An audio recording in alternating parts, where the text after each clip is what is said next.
হঠাৎ করেই যেন দুঃস্বপ্নের মাঝে ডুবে যাচ্ছে রৌদ্রোজ্জ্বল এই শহর।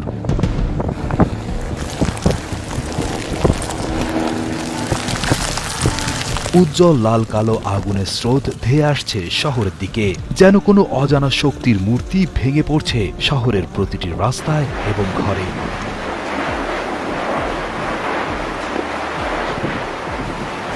লাভা এক অতি ক্ষমতাধর অগ্নিস্রোত। আগ্নেয়গিরির এই আগ্রাসন শুধু প্রকৃতির এক মহাবিপর্যয়ই নয়, বরং এক গভীর রহস্য যা মানুষকে প্রতি মুহূর্তে চমকে দেয়।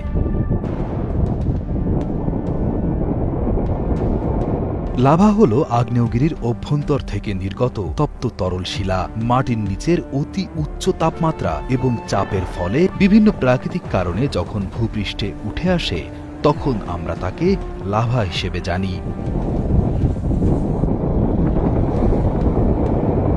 লাভা এতটাই ভয়ঙ্কর যে এর তাপমাত্রা 700 থেকে 1200 ডিগ্রি সেলসিয়াস পর্যন্ত হয়ে থাকে, যা তাৎক্ষণিকভাবে গলিয়ে দিতে পারে যে কোনো কিছু।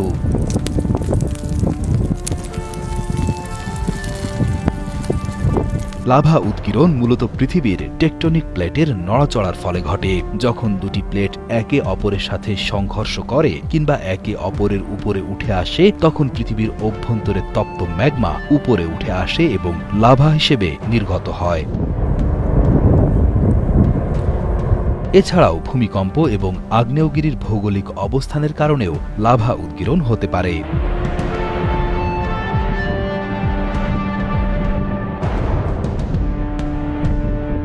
লাভা উৎকীর্ণ এক ধরনের প্রাকৃতিক মহাবিপর্যয়, যা মানব জীবন ও সম্পদের উপর ধ্বংসাত্মক প্রভাব ফেলে।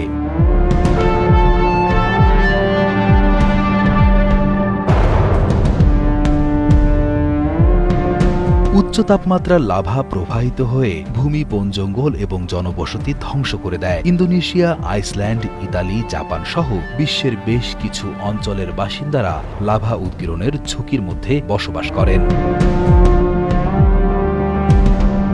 তবে সাম্প্রতিক বছরগুলোতে লাভা উৎকীর্ণের ফলে সবচেয়ে বেশি ক্ষতিগ্রস্ত দেশগুলোর মধ্যে কঙ্গো এবং আইসল্যান্ড উল্লেখযোগ্য। 2021 সালে কঙ্গোর মাউন্ট নিইরাগঙ্গো লাভা উৎকীর্ণের ফলে 1000 ঘরবাড়ি ধ্বংস হয় এবং 17টি গ্রাম ক্ষতিগ্রস্ত হয়। এ ঘটনার পর প্রায় 4 লাখ মানুষকে স্থানান্তর করা হয়েছিল।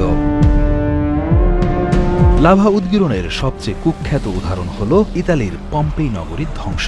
খ্রিস্টপূর্ব 79 সালে ভিসুভিয়াস আগ্নেয়গিরির উৎকীর্ণে পম্পেই নগরী সম্পূর্ণরূপে ধ্বংস হয়ে গিয়েছিল। হাজার হাজার মানুষ সেই তপ্ত লাভার নিচে চাপা পড়ে মারা যায়। আজও সেই নগরীতে গেলে দেখা যায় কতটা অসহায় ও নির্মমভাবে ধ্বংস হয়েছিল সে সময়ের আধুনিক নগর পম্পেই।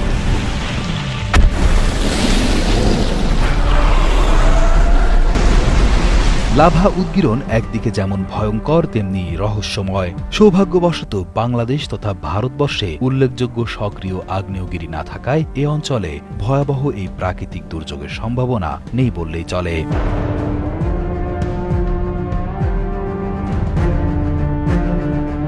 লাভা উৎকীর্ণ ঠেকানো সম্ভব না হলেও বিজ্ঞান ও প্রযুক্তির সাহায্যে বর্তমানে আমরা কিছুটা হলেও এই ধ্বংসাত্মক প্রক্রিয়ার পূর্বাভাস জানা এবং সুরক্ষার ব্যবস্থা নেওয়া সম্ভব। এই আধুনিক যুগে এসেও আগুনের এমন স্রোত আমাদের শেখায় প্রকৃতির সামনে আমরা কতটা অসহায়।